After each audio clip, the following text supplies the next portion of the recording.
1973, Early Applause, a memoir by Tobias Maxwell. Monday, September 17th, quote for the week, abode of happiness. How superstitious to feel secure because of a quote in a book. Got up early to run all kinds of errands for the petit bonheur. I'm glad I had that busy work to do. It got me revved up and more focused. At my audition, I met this girl, Muggsy, who told me about this other audition for Linus in an East Coast production of Your Good Man, Charlie Brown. I couldn't believe that new piece of luck falling into my lap like that. She said she would set up the contact. My first audition went okay, but nothing to write home about, though I did think I might be in the running.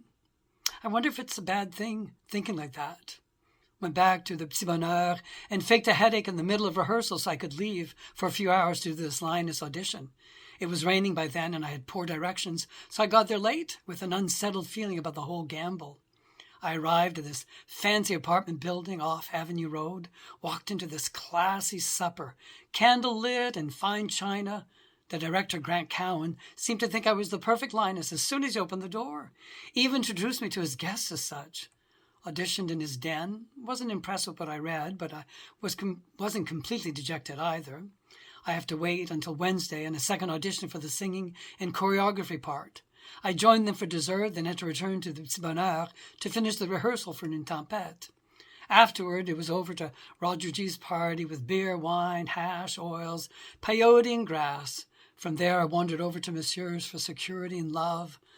The world he seems to offer me now. Can't ask for more than this, right? Commentary.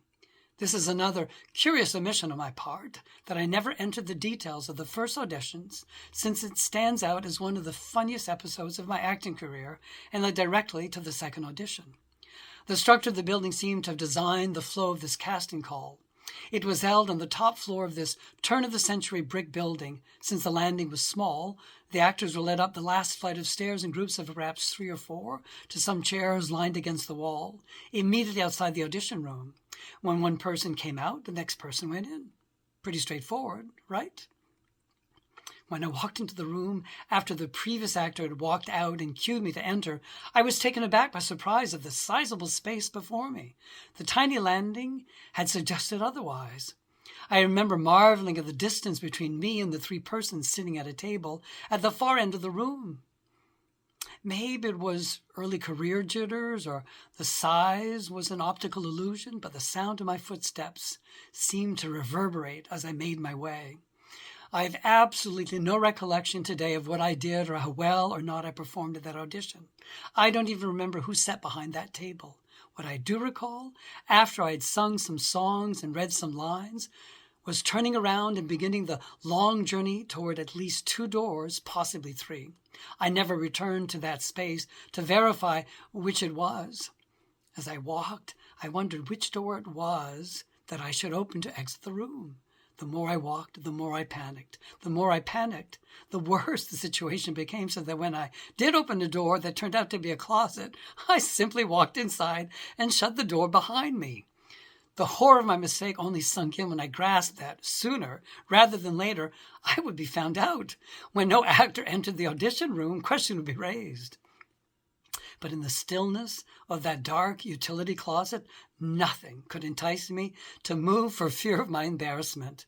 I could visualize the end of my acting career before it had begun. The urban legend of that actor who had walked into a closet and stayed there rather than faced humiliation. The silence in that darkness was tangible.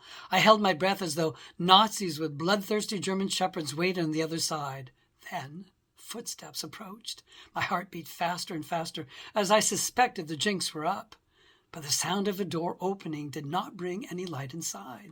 I heard some mumbling, and then more clearly, no one came out, really. Suddenly I realized the acting gods had saved me from ruination. Hope was still alive. All I had to do was escape somehow. During the loudest section of the next actor's up-tempo song, I slinked out of this closet and escaped through the correct door.